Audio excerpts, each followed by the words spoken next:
This is Aayushi Chaurya and welcome to next topper humanities, जहां हम बनाते हैं देश का भविष्य। और आज हमारी बोर्ड एक्सप्रेस हमें लेके आ चुकी है क्लास 12th हिस्ट्री के 6th चैप्टर पे, जो है भक्ति सूफी ट्रेडिशंस। तो चलिए फटाफट से इस चैप्टर के सारे कंसेप्ट्स को हम रिवाइज कर लेते हैं, ताकि एग्जाम पॉइंट ऑफ व्यू से ये चैप्टर और ये जो क्लास होने वाली है ये आपके लिए बहुत ही बेनिफिशियल हो जाएगी। ठीक है, तो चलिए फटाफट से देखते हैं इस चैप्टर को। तो देखिए, पहले हम इस चैप्टर का एक ओवरव्यू ले लेते हैं। देखो बेटा, इसके पहले हम एक और चैप्टर में एंशिएंट इंडिया में क्या पढ़ के आए, थिंकर्स, बिलीव्स एंड बिल्डिंग्स, जिसमें भी हमने एक हेटेरोडॉक्स रिलीजन के बारे में पढ़ा हुआ था, एक नहीं एक्चुअली दो।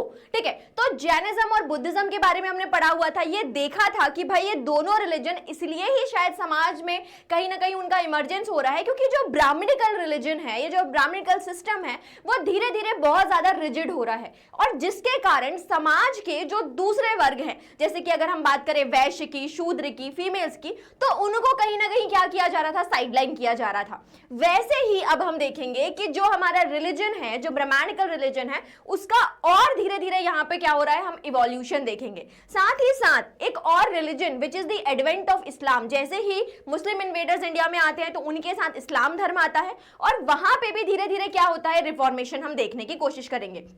Then, so this is about the evolution of Bhakti and Sufi movement. Then we will focus on religious inclusivity, which is what? Which means कि भाई अब जो religion है, अब वो दूसरे समाज, दूसरे जो सेक्ट हैं सोसाइटी में, जैसे कि शूद्र हो गए, अनटचेबल्स हो गए, फीमेल्स हो गए, है ना, या जो downtrodden part of the society था, उनको भी अब रिलीजन में क्या किया जा रहा है, इंक्लूड किया जा रहा है। और जो रिलीजन है अब वो एक सिस्टम को छोड़ के इंडिविजुअलिस्टिक बन रहा है ना, कि हर इंसान जो है वो भगवान को अपने तरीके से पूज सकता है, उसको उसके लिए उसको कोई यज्ञ की, हवन की, सैक्रिफाइस की जरूरत नहीं है। वो सिंपलिस्टिक वे में, इजीएस्ट वे में भी क्या कर सकता है, अपनी पूजा अर्चना कर पाएगा। साथ ही साथ ये जो रिफॉर्म्स हो रहे हैं, इनका इंडियन सोसाइटी और कल्चर के ऊपर क्या इंपैक्ट हुआ, वो भी हम इस चैप्टर में देखने वाले हैं। तो अगर हम बात करें इस चैप्टर के, अगर सोर्सेस की बात करें कि भाई कहां से हमें इंफॉर्मेशन मिली हुई है, तो सबसे इंपॉर्टेंट है पुराण। ठीक है, कि भाई जो वेद थे, वेद के बाद अब किसका कंपाइलेशन एंड कंपोजिशन हो रहा है, पुराण का, जो किसको फोकस कर रही है, जो नए गॉड के ऊपर। जैसे अगर हम बात करें कि भाई वेद जो था उसमें हमने इंद्र, अग्नि, सोम, वरुण, इन गॉड डाइटीज की पूजा की बात करी हुई थी, लेकिन अब पुराण में किसकी बात हो रही है, पुराण में बात हो रही है विष्णु और शिव की। ठीक है, साथ ही साथ किसकी, साथ ही साथ जो देवी पूजा है उसकी भी बात यहाँ पे करी जा रही है। तो यहाँ पे जो पुराण है वो क्या कर रहा है, वो एक ऐसा टेक्स्ट है जो अब फीमेल्स को और शूद्रों को भी क्या दे रहा है, रिलीजियस टेक्स्ट पढ़ने की परमिशन दे रहा है। देन अगर हम दूसरे सोर्सेस की बात करें तो वो हो गई हेगियोग्राफीज। हेगियोग्राफीज हमने पिछले चैप्टर में पढ़ा था कि these are the biographies of saints, है ना। तो अगर देखें तो हम हिस्टोरिकल पर्सपेक्टिव से ये उतनी ट्रू नहीं होती, लेजिटिमेट नहीं होती, लेकिन उसके बाद भी हम एक तरीके से आइडिया ले सकते हैं इस समाज का इन हेगियोग्राफीज की हेल्प से। देन अगर हम बात करें कि भाई जो भक्ति और सूफी सेंट्स थे, उन्होंने समय समय पे जो अपनी म्यूजिकल रिसाइटेशंस करी हुई थी, उनको बाद में क्या किया गया, कंपाइल किया गया, और उसको भी हम क्या देखते हैं, जो भक्तमाल वगैरह है उनके थ्रू हमने क्या देखा, गुरु ग्रंथ साहिब है, आदि ग्रंथ साहिब है, उनके थ्रू भी हमने क्या किया, उनके दोहे के, उनके जो वर्सेस है उनके थ्रू हमने उनको जाना। देन अगर हम बात करें, कई सारे हमें हिस्टोरिकल रिकॉर्ड्स और इंस्क्रिप्शन भी मिले हैं जो इस बात को क्या करते हैं, प्रूफ करेंगे। ठीक है, चलिए अब आगे आ जाते हैं हमारे चैप्टर की तरफ। तो ये बताता है इंटीग्रेशन ऑफ कल्ट। ठीक है, कि भाई जो हिंदू रिलीजन है, हिंदू नहीं बोलेंगे हम इसको, ब्राह्मणिकल रिलीजन बोलेंगे, कि अब जो ब्राह्मणिकल रिलीजन है वो धीरे धीरे क्या कर रहा है, इंटीग्रेट कर रहा है, जोड़ रहा है, किसको, अलग अलग कल्ट्स को। जो आप बोल सकते हो कि जो लोकल लोग, जो ट्राइबल लोग अपने डिफरेंट लेवल पे अपने अपने डेटीज की, गॉड की या नेचर वर्शिप कर रहे थे, उनको भी कहीं ना कहीं क्या किया गया, मेन स्ट्रीम रिलीजन से जोड़ा गया, ब्राह्मणिकल रिलीजन से जोड़ा गया। अब उसके लिए हिस्टोरियन बोलते हैं कि यहाँ पे दो प्रोसेसेस चल रही थी। कौन कौन सी, पहली जो प्रोसेस थी that is the propagating of Brahmanical ideas, है ना। इसका क्या मतलब हुआ, इसका मतलब ये हुआ कि भाई इस टाइम पे कंपोजिशन, कंपाइलेशन किया जा रहा था किसका, पौराणिक टेक्स्ट का, जो किसको वर्च्यू प्रोवाइड कर रहा था, जो ज्यादा एम्फसाइज कर रहा था किसकी, भक्ति के ऊपर। आप बोल सकते हो कि जो मैंने आपको बताया, शिव हो गए, विष्णु हो गए, उनकी भक्ति के ऊपर। और साथ ही साथ अब ये जो कंपाइलेशन है, अब ये जो टेक्स्ट बनाया गया, ये बहुत ही सिंपल संस्कृत वर्सेस में लिखा गया, ताकि जो लोग हैं वो इसको पढ़ सके, क्योंकि जो वेद थे उनको तो क्या किया भाई, बहुत ही आप बोल सकते हो बहुत हार्ड या बहुत ही मतलब आर्टिस्टिक जो संस्कृत थी उसमें लिखा गया। अब ऐसी संस्कृत का, ऐसी लैंग्वेज का यूज किया गया कि जो कॉमन लोग हैं वो भी इसको पढ़ सके। साथ ही साथ ये जो पुराण बने, इनको विमेन और शूद्रास को भी पढ़ने की परमिशन मिली गई। देन जो सेकेंड चीज हुई that is the Brahmans accepting and reworking their beliefs and practices. ठीक है, इसका मतलब क्या हुआ? इसका मतलब ये हुआ कि भाई अब अलग अलग जगहों पे, है ना, जैसे कि अगर हम जगन्नाथपुरी की बात करें तो वहां पे लॉर्ड जगन्नाथ की पूजा हो रही है। अगर हम किसी और ट्राइबल एरिया की बात करें तो वहां पे जैसे अगर साउथ की बात करें तो तिरुपति की पूजा हो रही है या मुरुगन की पूजा हो रही है ना। तो ये जो अलग अलग लोकल डेटीज हैं उनको भी क्या किया गया, जोड़ा गया और ब्राह्मणिकल रिलीजन से कहीं ना कहीं कनेक्ट किया गया। जैसे जो जगन्नाथपुरी में जो जगन्नाथ भगवान है उन्हें क्या बोला गया कि ये कृष्ण के एक फॉर्म है। अगर हम तिरुपति की बात करें तो उन्हें विष्णु का फॉर्म बताया गया। मुरुगन की फॉर्म बात करें तो वो कार्तिकेय हुए, शिव के बेटे हुए, है ना। तो इस तरीके से क्या किया गया, एक पैंथियन ऑफ डाइटीज बनाया गया, एक परिवार बनाया गया जहां पे हर जो लोकल डाइटीज था उसको भी क्या किया गया, हिंदू रिलीजन या पुराणिक जो गॉड्स हैं उनके साथ यहाँ पे जोड़ा गया है। देन अगर हम बात करें इसमें आगे तो इसके साथ ही साथ तांत्रिक वर्शिप का भी हम लोग इमर्जेंस देख रहे हैं कि सिर्फ और सिर्फ मेल डाइटीज के ऊपर फोकस नहीं है, अब यहाँ पे फोकस हो रहा है फीमेल गॉडेसेस के ऊपर। ठीक है, तो दिस तांत्रिक worship of what, this is the form of worship which is associated with goddess. ठीक है, जहां पे और इसको ओपन किया गया जहां पे मेल और फीमेल दोनों क्या कर सकते हैं, यहाँ पे वर्शिप कर सकते हैं। Then this also rejected the idea of class and caste कि भाई जो ब्राह्मणिकल रिलीजन में अभी तक वर्ण सिस्टम के अकॉर्डिंग क्लास और कास्ट को डिवाइड किया गया था, तांत्रिक वर्शिप ने इंक्लूसिविटी बताते हुए हर किसी को क्या किया, अपने आप में जोड़ा। देन दे ऑल्सो उसके साथ साथ अगर हम तांत्रिक वर्शिप की बात करें तो इसके साथ ही साथ कहीं ना कहीं शैविज्म और बुद्धिज्म का भी हम यहाँ पे इमर्जेंस देख रहे हैं। अब इसके बाद अगर हम आगे बात करें तो भाई कॉन्फ्लिक्ट क्या था वैदिक ट्रेडिशन में और तांत्रिक प्रैक्टिसेस में। तो जो वैदिक ट्रेडिशन थे वो क्या मानते थे कि भाई वो पूजा है ही नहीं जिसमें आपने क्या किया है, जिसमें आपने यज्ञ ना किया हो, जिसमें आपने पंडित को या ब्राह्मण को बुलवा के कोई दक्षिणा ना दी हो, कुछ यज्ञ ना कराया हो, कुछ बलि ना दिया हो।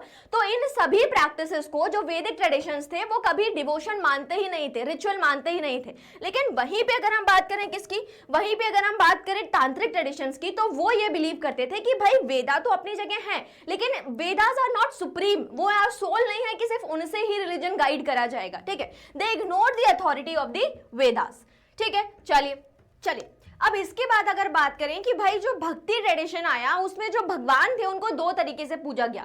एक जो स्वरूप होता है जिसको हम सगुण या साकार स्वरूप बोलते हैं, ठीक है, जिसमें जो भगवान होते हैं उनको एक तरीके से क्या एंथ्रोमॉर्फिक फॉर्म हो गया, मतलब कि जो ह्यूमन के एट्रीब्यूट्स उनको प्रोवाइड करे जाते हैं ना। जैसे कि आपने घर में देखा होगा कि भाई जो शिव जी हैं उनको क्या किया, अगर पोस्टर में आप उनकी इमेज देखोगे तो वो भगवान मतलब इंसानों के जैसे दिखते हैं। विष्णु जी की इमेज देखोगे तो वो इंसान के जैसे दिख रहे हैं, उसके साथ उन्होंने अलग कपड़े पहने हुए हैं, अपना जो भी वेपन वगैरह है उनका वो सब धारण किए हुए हैं। ठीक है, तो ये जो स्वरूप होता है, ये जो फॉर्म होता है, इसको क्या बोलते हैं, एंथ्रोमॉर्फिक फॉर्म, दैट इज द सगुण भक्ति धारा। और वहीं पे एक और जो दूसरा फॉर्म होगा वो होगा निर्गुण form, which is the abstract form, जिसे हम बोलेंगे निराकार। ठीक है, मतलब कि जो भगवान है उनको किसी ने देखा नहीं है, वो एक ऐसे मतलब एक पावर हो गया जो किसी ने देखा नहीं है, वो उनका कोई स्वरूप नहीं है, वो हर किसी के दिल में है, हर जगह में है, कण कण में भगवान है, वो वाला फॉर्म। ठीक है, तो दो भक्ति धारा बनी, एक हुई सगुण और एक हुई क्या, निर्गुण। ठीक है, अब अगर हम इसमें बात करें कि भाई जो साउथ इंडिया था वहां से ये जो भक्ति ट्रेडिशन है वो धीरे धीरे कहां के शिफ्ट हुआ, नॉर्थ इंडिया में। तो अगर सबसे पहले अगर हम बात करें कि भक्ति ट्रेडिशन आया कहां से, स्टार्ट कहां से हुआ, तो वो हुआ 6th सेंचुरी से तमिलनाडु में, फिर यहां से ये पहुंचा केरला, फिर केरला से कर्नाटका, फिर महाराष्ट्र, फिर धीरे धीरे ये नॉर्दर्न एरियाज में आना शुरू हुआ। ठीक है, तो चलिए देखते हैं जब भक्ति मूवमेंट आया तो अगर नॉर्दर्न इंडिया की बात करें तो यहाँ पे ये डिवाइड था दो अलग अलग डाइटीज के सेक्ट में। एक जो सेक्ट था उसको कहा गया नैनार्स और जो दूसरा सेक्ट हुआ उसको कहा गया अलवर्स। ठीक है, अगर नैनार्स की बात करें तो नैनार्स कौन थे, Nayanars were the religious group जो एक तरीके से डिवोटीज किसके, लॉर्ड शिवा के। अगर इस ग्रुप की बात करें तो ये किस टाइम पे ज्यादा अपने आप बोल सकते हो कि फ्लरिशमेंट पे था, तो 6th और 18th सेंचुरी में जो नैनार ग्रुप था वो काफी अच्छे तरीके से देखे गए। देन यहाँ पे अगर फीमेल डिवोटीज की बात करें तो यहाँ पे फीमेल डिवोटीज हैं इनके करेकल अम्यार, साथ ही साथ कुछ मेल डिवोटीज जैसे सुंदरर हो गए, अपार हो गए ना, उन लोगों की भी यहाँ पे बात करी गई। टोटल अगर बात करें तो यहाँ पे जो मेन सेंट्स होते हैं इनका नंबर होता है 68 और इनका जो कंपोजिशन कंपोजिशन जिसमें इनकी सारी वर्सेस हो गई, पोएम्स हो गई, म्यूजिक हो गया, वो सारा जिसमें कंपाइल किया गया, उस कंपोजिशन को नाम दिया गया तेवारम। ठीक है, वहीं पे अगर हम बात करें किसकी, अलवर सेंट्स की, तो अलवर सेंट्स के जो डाइटीज हैं वो होते हैं लॉर्ड विष्णु। ये भी देखिएगा 5th से 10th सेंचुरी के, ये थोड़ा ज्यादा समय तक रहा। अब अगर इसमें फीमेल डाइटी की बात करें तो ये हो गई श्री अंडल। देन यहाँ पे देखिएगा 12 मेन पोएम सेट्स। ठीक है, उसके बाद अगर हम इसके कंपोजिशन की बात करें, so there is the anthology of the saints, है ना, कि भाई जो सेंट्स हैं उनके बारे में एक बड़ा सा कंपाइलेशन किया गया जिसको नाम दिया गया निलयारा दिव्य प्रबंधनम। और इसको क्योंकि यहाँ पे साउथ इंडिया में जो भक्ति सेंट्स हैं वो एक तरीके से वेद के सुप्रीमेसी को नहीं मान रहे हैं, तो ये अपने ही टेक्स्ट को क्या नाम दे रहे हैं, इस निलयारा दिव्य प्रबंधनम को ही वो बोल रहे हैं तमिल वेद। ठीक है, जो ये बोल रहे हैं कि हमारा ये जो टेक्स्ट है इसमें वो सारी चीजें हैं जो वेद के जैसे हैं, या ये हमारे लिए आप बोल सकते हो कि वेद के ही इक्विवेलेंट है, ये चीज यहाँ पे बताई गई है। देन अगर हम इसमें आगे बात करें कि भाई जो नैनार्स और अलवर्स थे वो किस तरीके से अपने रिलीजन को स्प्रेड कर रहे हैं, तो जनरली ये जो डिवोटीज थे ये अलग अलग सोशल बैकग्राउंड से आते थे, जैसे आर्टिजन्स हो गए, कल्टिवेटर्स हो गए, अनटचेबल्स हो गए। अब ये समय समय पे क्या करते थे, एक जगह से दूसरी जगह ट्रैवल करते थे इस तरीके से, और अपने जो भक्ति आप बोल सकते हो कि जो भजन हो गए उनको गाया करते थे। साथ ही साथ यहाँ पे ये कुछ लोग होते थे, ये तमिल इन प्रेस, जो भी इनकी श्राइन वगैरह, मतलब जो भी इनके भजन होते थे उनको तमिल लैंग्वेज में ये गाएंगे। देन कुछ ऐसी जगहें हुई जिन्हें उन्हें श्राइन का नाम दिया, अबॉर्ड ऑफ गॉड कहा कि भाई यहीं पे भगवान रहते हैं, और बाद में इस ही जगह पे बड़े बड़े क्या बने, टेम्पल्स बने, जो बाद में ऐसा रेवरेंस करे गए एज अ पिलग्रिमेज सेंटर। ठीक है, तो ये चीजें हमने यहाँ पे देखी। Then these Alvar and Nayanar saints protested against the caste system. उन्होंने क्योंकि अपना जो पाथ था, अपना जो कम्युनिटी थी उसको सभी के लिए ओपन करके रखा था, तो वो कास्ट सिस्टम और जो क्लास वाला है उसमें बिलीव नहीं करते थे। एंड द ब्राह्मण्स, है ना, उन्होंने और ट्राई किया क्या कि भाई जो ब्राह्मण्स ने जो रिलीजन बनाया हुआ है, जो सिस्टम बनाया हुआ है, उसको हम क्या करें, उसको हम रिफॉर्म कर सकते हैं। Then they also oppose the Buddhism and Jainism. ठीक है, कि भाई ये वही टाइम है कि शायद जहाँ पे बुद्धिज्म और जैनिज्म जो है वो भी फ्लरिश हो रहा है, तो जो भक्ति सेंट्स हो गए, जो हमारे अलवर एंड नैनार्स हो गए, वो अपोज कर रहे हैं किसको, बुद्धिज्म एंड जैनिज्म को, ताकि क्या मिल सके, ताकि मिल सके पैट्रनेज ऑफ दी, एक तरीके से आप बोल सकते हो patronage of the royal Kings, है ना, कि भाई जिस रिलीजन को, जिस सेक्ट को किंग सपोर्ट करेगा अल्टीमेटली वो ज्यादा पावरफुल हो जाएगा, वो ज्यादा फेमस हो जाएगा। तो जो बुद्धिज्म जैनिज्म है, साथ ही साथ जो अलवर एंड नैनार्स हैं, वो दोनों के दोनों कहीं ना कहीं क्या कर रहे हैं, कंपीट कर रहे हैं to gain the royal patronage. ठीक, अब इसके बाद अगर हम आगे देखें तो the relation with the state. ठीक है, कि भाई जो अलवर और नैनार्स हैं उन्हें किस तरीके से राजा की तरफ से या स्टेट के उनके साथ कैसे रिलेशन हुए, तो राजा भी जो है वो भी कहीं ना कहीं इन सेक्ट को सपोर्ट कर रहे हैं टू लेजिटिमाइज देमसेल्व्स, है ना, ताकि वो अपने रूल को सही प्रूव कर सके, कहीं ना कहीं लोगों के बीच में पॉपुलर हो सके, तो वो सारी चीजें हो रही है। सो चोला रूलर सपोर्टेड दी भक्ति ट्रेडिशन। उन्होंने कई बड़े बड़े टेम्पल्स बनवाए, जैसे कि चिदम्बरम में हुआ, तंजावुर में हुआ, गंगाई कोंड चोलापुरम में हुआ। देन अब क्या कॉज था कि भाई जो किंग है वो इस चीज को सपोर्ट कर रहा है, what is the cause behind this. ठीक, तो कॉज ये था कि to proclaim the divine support, कि अगर जो किंग है वो रिलीजन को सपोर्ट करेगा तो कहीं ना कहीं आपको ये चीज पता होगी कि जो हमारे ब्रह्मा विष्णु महेश है उसमें जो विष्णु होते हैं उनको प्रोटेक्टर कहा जाता है, किंग कहा जाता है। तो जो किंग है वो भी, जो रियल लाइफ किंग है वो भी अपने आप को क्या बोल रहा है, विष्णु का अवतार बोल रहा है ना। जैसे कि अगर आगे देखोगे आप साउथ इंडिया में पल्लव रूलर्स वगैरह, तो वो नरसिम वर्मन का टाइटल लेते हैं। Narasimha is what, Narasimha is the avatar of Vishnu. ठीक है, तो इस तरीके के उन्होंने टाइटल लिए हुए हैं, विष्णुवर्धन हो गए, ऐसे वो नाम लेते थे। क्यों नाम लेते थे, ताकि अपने आप को वो लॉर्ड विष्णु से क्या कर सके, कनेक्ट कर सके, to claim the divine support and their own power and status, ताकि वो अपने जो पावर और स्टेटस है उसको भी लोगों के बीच में क्या कर सके, स्टैब्लिश कर सके। देन उन्होंने ये जो बड़े बड़े टेम्पल्स बनवाए इनको डेकोरेट करवाया स्कल्पचर से, साथ ही साथ इस तरीके की जो नटराज की इमेज है, इस तरीके से उन्होंने बड़े बड़े मेटल एंड ब्रॉन्ज इमेजेस बनवाई, जो किसके आइडियाज को पॉपुलराइज कर रही थी, जो भक्ति और सेंट्स हो गए, जो अलवर एंड नैनार सेंट्स हो गए, उनकी आइडियाज को। Then they introduce singing in the Shaiva hymns. ठीक है, कि भाई शेवाइट हिम्स जो थी, नैनार्स की जो हिम्स थी, उनका बाद में कंपाइलेशन हुआ और साथ ही साथ उसको क्या बोला गया, तेवरम बोला गया। देन एक और जो चोला किंग है परांतका फर्स्ट, उनकी अगर हम बात करें तो उन्होंने इमेज बनवाई हुई है किसकी, अप्पार सुंदरर और संबंदर की, और जिनको बाद में शिवा टेम्पल्स में क्या किया जाने लगा, उन्हें रखा और एक फेस्टिवल के टाइम पे वहां पे एक प्रोसेशन होता था जिसमें इन तीनों इमेजेस को पूरे शहर में घुमाया जाता था और उनकी वर्शिप करी जाती थी। ठीक, तो ये सारी चीजें हुई इसमें। चलिए, अब इसके बाद अगर हम बात करें जाएं तो भाई जो हमारा भक्ति मूवमेंट है वो तमिलनाडु से धीरे धीरे अपने नॉर्थ एरिया में मूव कर रहा है। तो वहीं पे कर्नाटक में एक और मूवमेंट का हम इमर्जेंस देखते हैं 12th सेंचुरी के आसपास, विच is the Veer Shiva movement, जिसके फाउंडर थे बसावन, जो पहले एक ब्राह्मण रिलीजन को मानते थे, बाद में वो जैन मॉन्क हुए और ये मिनिस्टर थे किसके कोर्ट में? चालुक्य किंग्स के कोर्ट में। इनके रिलीजन को, इनके धर्म को, या आप बोल सकते हो इनके मूवमेंट को फॉलो करने वाले लोगों को कहा गया वीर शिवास या फिर लिंगायत्स, ठीक है, which were called as the worshipper of lord Shiva in the form of linga, ठीक है। तो जो थे ये भगवान शिव जो थे उनको एंथ्रोमॉर्फिक फॉर्म में फॉलो ना करके, ह्यूमन फॉर्म में ना फॉलो करके, उन्हें लिंग के फॉर्म में वर्शिप करते थे और उस लिंग को ये धारण करते थे सिल्वर केस में, जिसको वो अपने लेफ्ट शोल्डर पे धारण करेंगे। देन ये ऐसा बिलीव करते थे कि भाई जो बॉडी होती है डिवोटीज की, जो लिंगायत्स की जो बॉडी है, उसकी आफ्टर द डेथ क्या होता है कि वो खत्म नहीं होती और उसकी जो सोल होती है उसका यूनियन होता है कहीं ना कहीं लॉर्ड शिवा के साथ। तो इसीलिए instead of practising the Vedas tradition, जिसमें ये कहा गया कि भाई बॉडी जो है उसको फ्यूनरल पाइल पे जलाया जाएगा, उसकी जगह पे जो लिंगायत्स हैं वो सेरेमोनियल ब्यूरियल में कहीं ना कहीं बिलीव करते थे।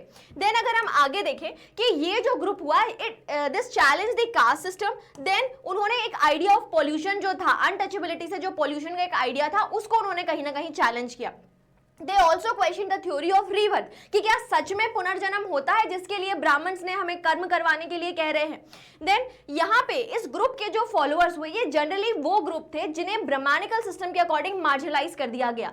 तो जहाँ पे जब वो वहाँ मार्जिनलाइज हुए तो वो आके वीर शिवा या लिंगायत मूवमेंट के वो फॉलोअर बने। They also supported what post puberty marriage, है ना, कि भाई जहाँ ब्राह्मणिकल रिलीजन अर्ली या प्री प्यूबर्टी मैरिज की बात करिए, वहीं पे लिंगायत जो है वो पोस्ट प्यूबर्टी मैरिज की यहाँ पे बात कर रहे हैं। And they also supported the remarriage of the widows. Then अगर हम इनके लिटरेचर की बात करें तो भाई जो बसावन है उनकी जो सेइंग्स थी उनको कंपाइल किया गया वचन्स के फॉर्म में, जो कन्नड़ा लैंग्वेज में लिखी गई। ये है Basavans, who is the founder of the Veer Shiva tradition. Then अब अगर हम बात करें कि भाई नॉर्थ इंडिया में क्या चल रहा है इस टाइम पे, तो नॉर्थ इंडिया में देखा गया कि भाई राजपूत रूलर्स जो हैं वो कहीं ना कहीं अपनी सुप्रीमेसी को स्टैब्लिश कर चुके हैं और राजपूत रूलर्स जो हैं उनको सपोर्ट कर रहे हैं कौन? ब्राह्मण्स, ठीक है। जैसे आपने वो मूवी में देखा होगा, पद्मावत जो मूवी है, उसमें कहीं ना कहीं जो ब्राह्मण है वो दीपिका पादुकोण के पास आते हैं, वो अपनी सुप्रीमेसी को कहीं ना कहीं स्टैब्लिश करने की कोशिश करते हैं। सो इन द राजपूत सेक्स क्या हो रहा है कि जो ब्राह्मण जो है वो काफी इंपॉर्टेंट पोजिशन को ऑक्यूपाई करके रखा हुआ है, काफी सैक्रिफाइसेस वगैरह, रिचुअल्स वगैरह वो यहाँ पे परफॉर्म कर रहे हैं। लेकिन वहीं पे साथ ही साथ देखा गया कि कुछ हेटेरोडॉक्स रिलीजन भी है, हेटेरोडॉक्स सेक्स भी है, जो कि हुए नाथ, जोगीज एंड सिद्ध, ठीक है, जो क्या है, जिनको कहीं ना कहीं किंग की पैटर्नशिप नहीं मिल रही है, जिसलिए वो क्या है, एक तरीके से इतने पॉपुलर नहीं है जितने कि ब्राह्मण्स हो रहे हैं, ठीक। Then they also enable to win the support of the ruling elites. और साथ ही साथ ये क्वेश्चन करते हैं किसकी? अथॉरिटी ऑफ वेदास की।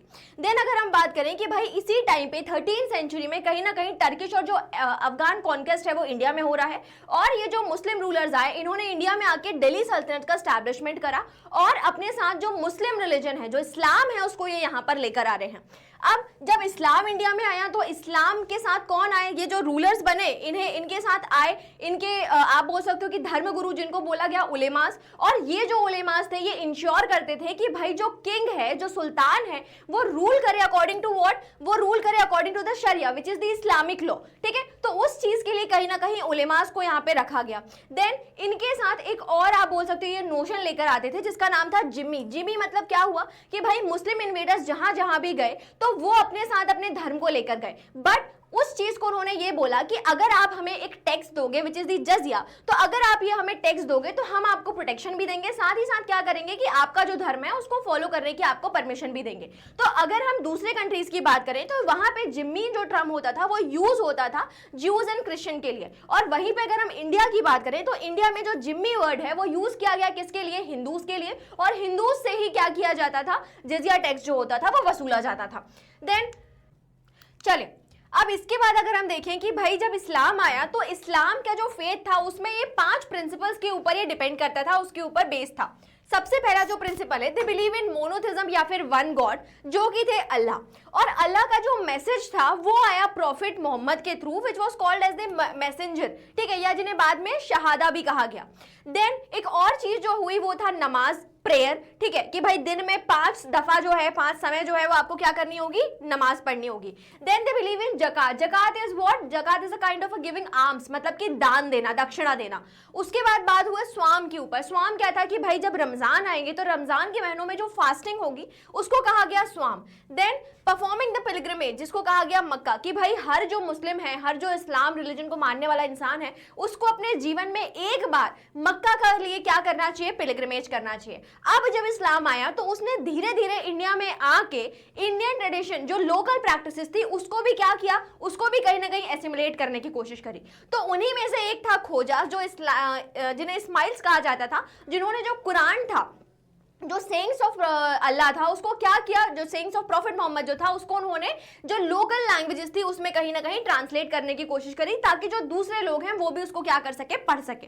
देन अरब मुस्लिम ट्रेडर्स जो बहुत समय पहले ही मालाबार कोस्ट में आके रहना स्टार्ट कर चुके थे, यहाँ सेटल हो चुके थे, वो जब अपने साथ इस्लाम लेकर आए तो उन्होंने क्या किया, मलयालम लैंग्वेज को अडॉप्ट किया। साथ ही साथ इस तरीके से जो मॉस्क उन्होंने बनाए उसका भी मतलब लोकल लैंग्वेजेस के ट्रेडिशन के साथ उसको एसिमुलेट करके कुछ इस तरीके से, जो जिस तरीके से आप देखते हो ना कि साउथ इंडिया में किस तरीके से घर होते हैं, सिमिलरली उसी तरीके से भी उन्होंने जो माइनरेट्स वाला फॉर्म है, जो इस तरीके से डोम स्ट्रक्चर है, उसको छोड़ के क्या किया, इस तरीके से कहीं ना कहीं मॉस्क बनाने की शुरुआत करी।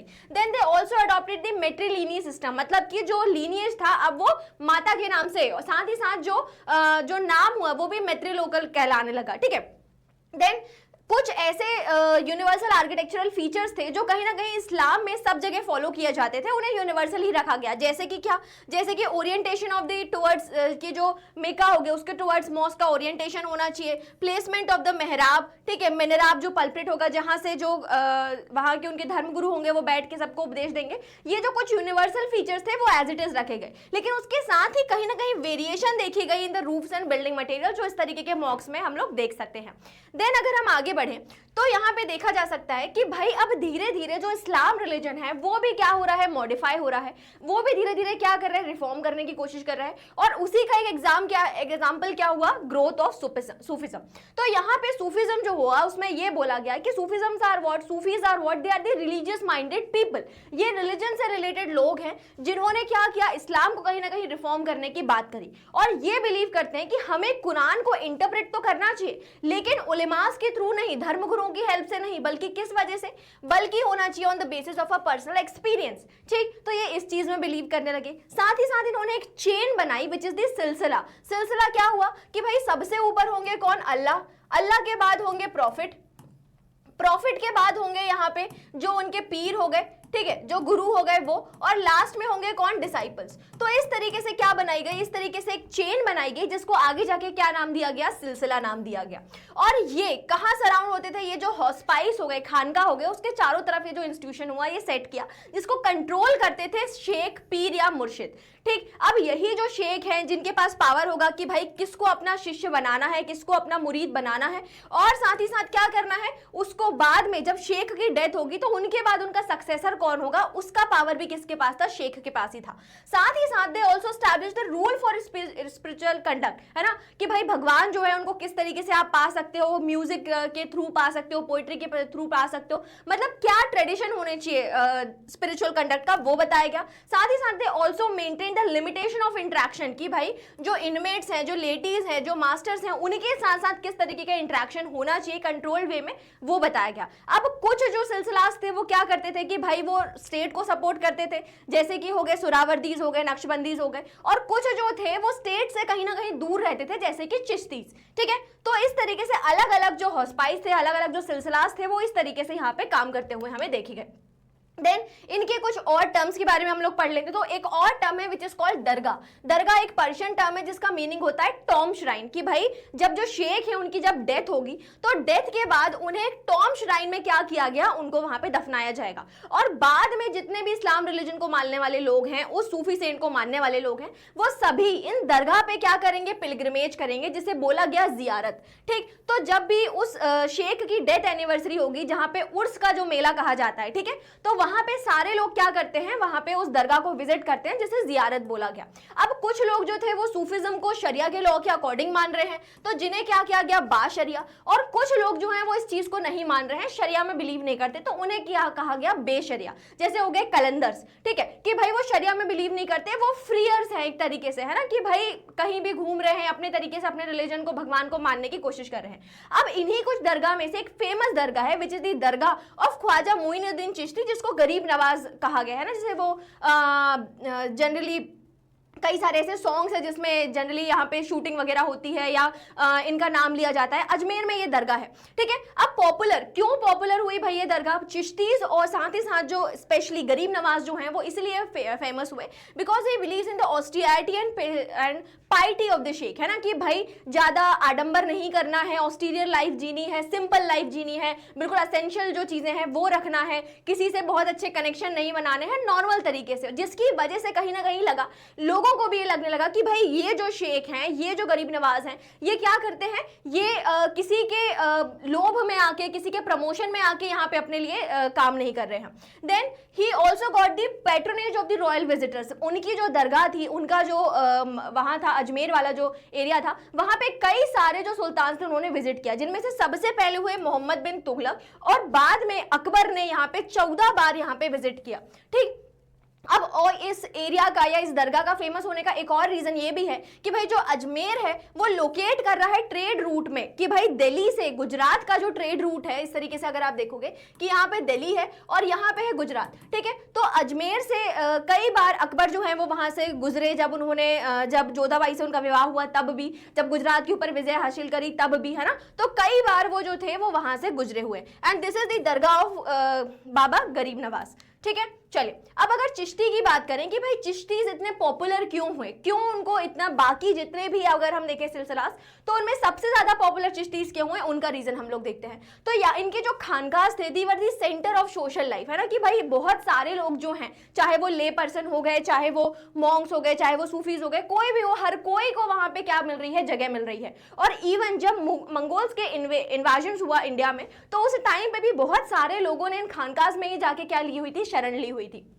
These खानकाज have small rooms and big halls, ठीक है, कि उनमें से एक स्मॉल रूम में जो मेन शेख होते हैं वो वहां पे रहते हैं, और बाकी का जो हॉल है वो इसलिए रखा गया कि सारे लोग जो हैं वो साथ में बैठ के वहां पे प्रेयर कर सके, मीटिंग कर सके, उस चीज के लिए। साथ ही साथ यहाँ पे होता था ओपन किचन लंगर, ठीक है, कि भाई हर वो इंसान जिसको अन्न की जरूरत है, जिसको फूड की जरूरत है, लेकिन वो अफोर्ड नहीं कर पा रहा है, खरीद नहीं पा रहा है, तो वो क्या कर सकता है, इन लंगर्स में जाके खा सकता है, ठीक है। जैसे कि आप लोगों ने देखा होगा कि भाई जो अजमेर की दरगाह है वहां पे एक बड़े से देग में क्या बनता है, जर्दा बनता है, मीठे चावल बनते हैं, जो क्या हुआ वो इस लंगर का ही हिस्सा होता है। देन ये चीज देखी गई कि भाई जो चिश्ती इनके पॉपुलर होने का जो दूसरा रीजन था, सूफी एंड द स्टेट्स, उसमें ये देखा गया कि भाई they maintain the distance with the state and the worldly power, है ना, but accept the donation and grants, कि भाई स्टेट के मैटर्स में वो इंटरफेयर नहीं करेंगे, लेकिन क्या होगा कि अगर स्टेट ने कोई ग्रांट दी है तो उसको वो अपना लेते हैं, क्योंकि लंगर्स वगैरह को कहीं ना कहीं फाइनेंस करने के लिए, दूसरी चीजों में, और जो भी धर्म कार्य के लिए चीजें होती हैं उसके लिए वो उसको रख लेते थे। और साथ ही साथ कई सारे ऐसे रूलर्स भी थे जो चिश्तीज का कहीं ना कहीं क्या लेते थे, लेजिटिमाइजेशन लेते थे, कि आप हमें क्या, अगर आपने हमें एक्सेप्ट कर लिया तो शायद जो जनता है वो भी हमें क्या मान लेगी, सुल्तान मान लेगी। देन चिश्ती डिवोशनलिज्म, अब ये किस तरीके से अपना डिवोशन शो करते थे, तो ये जियारत में बिलीव करते थे, साथ ही साथ वो भगवान को रिमेंबर करते थे, किस फॉर्म में, जिक्र के फॉर्म में, ठीक है, डिवाइन नेम को बार बार लेना, साथ ही साथ जो म्यूजिकल समा होता है, जिसको आप बोल सकते हो कि भाई कव्वालीज वगैरह करना, म्यूजिकल रिसाइटेशन जो होता है, उन परफॉर्मेंस के थ्रू भी क्या किया जाता था, अल्लाह को, गॉड को याद किया जाएगा। देन इनके और फेमस होने का जो सबसे आप बोल सकते हो एक मेजर कॉन्ट्रीब्यूशन वो ये था कि इन्होंने जो अपने आप बोल सकते हो कि जो मैसेज बनाया, जो कंपाइलेशन किया, वो वर्सेस जनरली लोकल लैंग्वेजेस में थी, विच इज द हिंदावीज, ठीक है। साथ ही साथ ये चीज डेकन लैंग्वेज में भी हुई, जो औरतें जो हैं वो घर के डेली के जो काम है उनको करते करते भी ये जो वर्सेस है उनको गालियां करती थी, जैसे कि जो लोरी नामा हो गए, शादी नामा हो गए, है ना, कि भाई बच्चे को सुला रहे हैं तो वर्ष गाली, शादी हो रही है, वेडिंग हो रही है तो भगवान का नाम ले लिया, ठीक है। तो उस तरीके से इनकी जो सारी चीजें थी वो यहाँ पे देखी गई। चलिए अब इसके बाद अगर हम आगे बात करें कि भाई जो नॉर्थ इंडिया है उसमें भी धीरे धीरे नए डिवोशनल आप बोल सकते हो मेथड जो है या जो सेक्ट है उनका इमर्जेंस हम लोग देख रहे हैं। तो कई ऐसे पोएट सेंट्स हुए जैसे कि कबीर हो गए, गुरु नानक देव जी हो गए, मीराबाई हुई, जिन्होंने भगवान को निर्गुण साथ ही साथ सगुण दोनों तरीकों से क्या किया, पूजने की बात करी हुई है। तो अगर हम बात करें कबीर की, तो कबीर के जो दोहे हैं, कबीर के जो वर्सेस हैं वो अलग अलग जगहों पे क्या किए गए, कंपाइल करे गए। ऐसा कहा जाता है कि भाई कबीर जो है उन्हें लिखना पढ़ना नहीं आता था, तो उनके जो दोहे थे जब वो रिसाइट करते, जब वो गाते थे तो दूसरे लोग क्या करते थे, उसको सुनते थे और बाद में after the death of the Kabir क्या हुआ, उस चीज को कंपाइल किया गया, जो देखा गया कबीर बीजक में, जिसको कबीर पंथीज ने उत्तर प्रदेश में क्या किया गया, कंपाइल किया।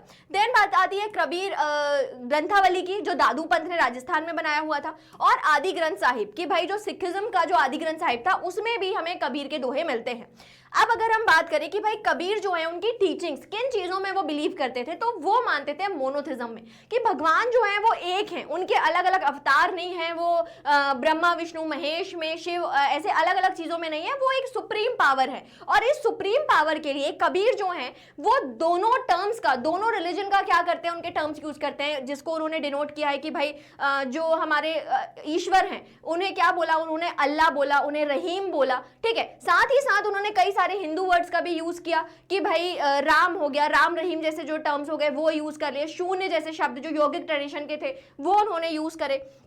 देन वो रिलीजियस फॉर्मलिज्म जो है कि भाई रिलीजन को एक तरीके से आपको फॉर्मलाइज नहीं करना है कि एक सेक्ट बना लिया, रिलीजियस स्क्रिप्चर्स बना लिया और उसके थ्रू उन ग्रंथों के थ्रू, उन नियमों के थ्रू आप उसको फॉलो करें। वो किस में बिलीव करते हैं कि भाई रिलीजन को फ्री रखिए, हर इंसान जो है वो अपने पर्सनल लेवल पे अपने भगवान से, अपने गॉड से कनेक्ट होने की क्या करेगा, कोशिश करेगा। Then he also promoted equality and brotherhood, कि भाई जो हिंदू मुस्लिम चाहे कोई भी सेक्ट हो, सब आपस में क्या करें, वो इक्वालिटी मेंटेन करें और भाईचारे के साथ, ब्रदरहुड के साथ रहे।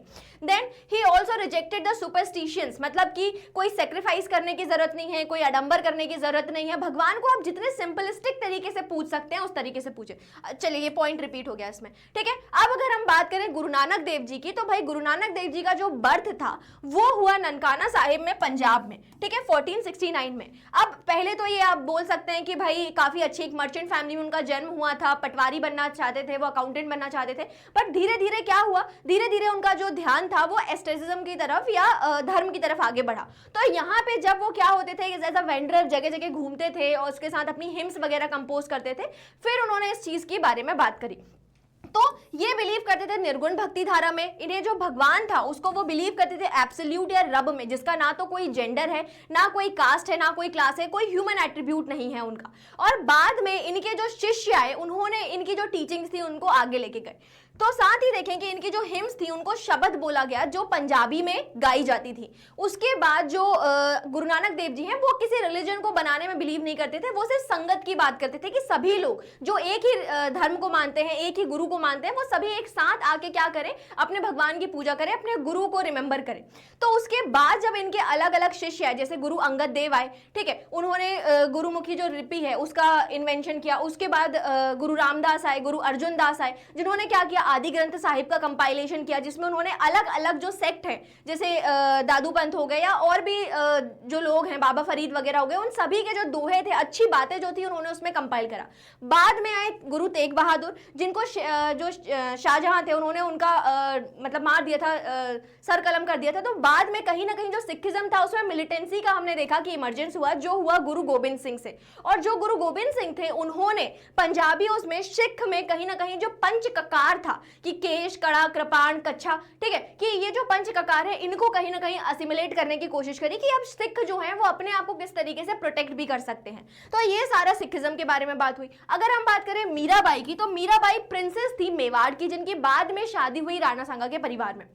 अब क्योंकि ये आप बोल सकते हो कि एक एरिस्टोक्रेट फैमिली से बिलोंग करती है, काफी राजपूत फैमिली है, तो उनके जो परिवार थे वो उनकी भक्ति को समझ नहीं पाते, क्योंकि वो धीरे धीरे कृष्ण जो है वो उनको ऐसा अपना लवर मानती थी कि भाई यही मेरे पति हैं, यही मेरे ईष्ट है, मेरा जो भी रिलेशन है वो इन्हीं के साथ है। तो इस कारण से जो सोसाइटी में जो पेट्रियार्कल नॉर्म्स थे, फीमेल के ऊपर जितने भी ऑब्स्ट्रिक्शंस लगाए गए थे, उनको छोड़ के मीराबाई आगे बढ़ी और ये आगे जाके डिवोटी बनती हैं। और इनके जो इन्होंने म्यूजिकल रिसाइटेशन किया, उनको कहा जाने लगा मीरा के भजन। ठीक है, इन भजनों को अगर देखा जाए तो भाई जिन्होंने परसेप्टर जो हुए, जिन्होंने इन्हें मोटिवेट किया था वो थे रैदास। ठीक, तो इस तरीके से मीराबाई को उन्होंने इंड्यूस किया कि तुम क्या करो, कृष्ण की भक्ति करो, बहुत अच्छा गाती हो, वो सारी चीजें उन्होंने यहाँ पे बताई हुई है। तो ये बेसिक इंफॉर्मेशन हो गई इस चैप्टर की, जहां पे हमने इसके सारे जितने भी मोटे मोटे कंसेप्ट थे वो सारे देख लिए। अब अगर हम देखते हैं कि एक बेसिक से अगर आप देखें कि एक कंपैरिजन कर लेते हैं कि भाई भक्ति मूवमेंट और सूफी मूवमेंट के ऊपर, तो अगर दोनों के ओरिजिन की बात करें तो भक्ति मूवमेंट हिंदू ट्रेडिशन से ओरिजिनेट हुआ है और सूफी मूवमेंट इस्लामिक मिस्टिज्म से। कोर आइडिया की बात करें तो यहाँ पे पर्सनल डिवोशन की बात करी जाती है और यहाँ पे इनर स्पिरिचुअलिटी की बात करी जाती है। अगर लैंग्वेज की बात करें तो यहाँ पे वर्नाकुलर लैंग्वेज देखी गई और यहाँ पे पर्शियन, अरेबिक, रिलीजन, डायलेक्ट्स देखी गई। की प्रैक्टिसेस की अगर बात करें तो भाई जो भक्ति मूवमेंट है उसमें भजन्स हो गए, कीर्तन्स हो गए, संगत हो गई, वो सारी चीजें। और वहीं पे अगर हम सूफी मूवमेंट की बात करें तो वो कव्वाली, जिक्र, जियारत, ये सारी चीजों में वो बिलीव कर रहे हैं। मेजर सेंट्स हो गए कबीर, मीराबाई, गुरु नानक। और अगर हम देखें इस्लामिक या सूफी ट्रेडिशन में तो ये मोइनुद्दीन चिश्ती है, निजामुद्दीन औलिया है। ठीक है, ये सभी सूफी सेंट्स हुए। सो अब यहाँ पे हमने इस चैप्टर का देख लिया, एक बार रिविजन भी ले लिया इस कंपैरिजन टेबल से। अब फटाफट से इसके क्वेश्चन देख लेते हैं। ठीक, तो यहाँ पे अगर आप देखोगे तो सीबीएसई 2023 में ये क्वेश्चन पूछा गया था कि which of the following statements regarding the Nath sect of the medieval India is not connected. ठीक है, कि नाथ सेक्ट से कौन यहाँ पे कनेक्टेड नहीं था, तो आमिर खुसरो, ठीक है, वो कनेक्टेड नहीं थे। देन इस तरीके से आपको टेबल आ सकता है कि भाई कल्चर बताया गया, साथ ही साथ आपको सेंट के साथ कि कौन सा सेंट किस कल्चर को बिलोंग करता है वो चीज आपको बतानी होगी। देन इसी तरीके से जो एक सेंट है उनके बारे में आपको आइडेंटिफिकेशन के लिए क्लूज दे दिए गए हैं, यू नीड टू आइडेंटिफाई। उसके बाद अगर ये इस तरीके से जो शॉर्ट आंसर क्वेश्चन है कि भाई बाशरिया बेशरिया में क्या डिफरेंस है, क्या सिमिलैरिटीज हैं, वो पूछी जाती है। देन अगर हम इसमें आगे बात करें कि भाई ये देखिए ये क्वेश्चन कि relationship between the Sufis and जो आपके भक्ति और सूफीज हैं दोनों के बीच में क्या रिलेशन हो सकती है। ठीक है, कि सूफी और भक्ति के बीच में स्टेट के साथ क्या रिलेशन थी वो आपको बतानी होगी, जो फ्रीक्वेंटली पूछा जा रहा है हर साल क्वेश्चन में। ठीक है, तो इस तरीके से आप आंसर लिख सकते हैं अपना। देन अगर हम देखें इसमें तो ये सोर्स बेस्ड क्वेश्चन हो गए आपके। ठीक है, कि भाई चर्च इन खंबात है तो किस तरीके से जो लोग थे उन्होंने धीरे धीरे क्या किया, अपने रिलीजन को क्या किया, जो क्रिश्चियन रिलीजन है वो उसको भी धीरे धीरे क्या किया, अडॉप्ट किया गुजरात के साइड से। So this is all about this lecture. I hope you like this lecture. आपके जो भी व्यूज हो, सजेशंस हो, मैं प्लीज कमेंट बॉक्स में बताइए। Thank you so much.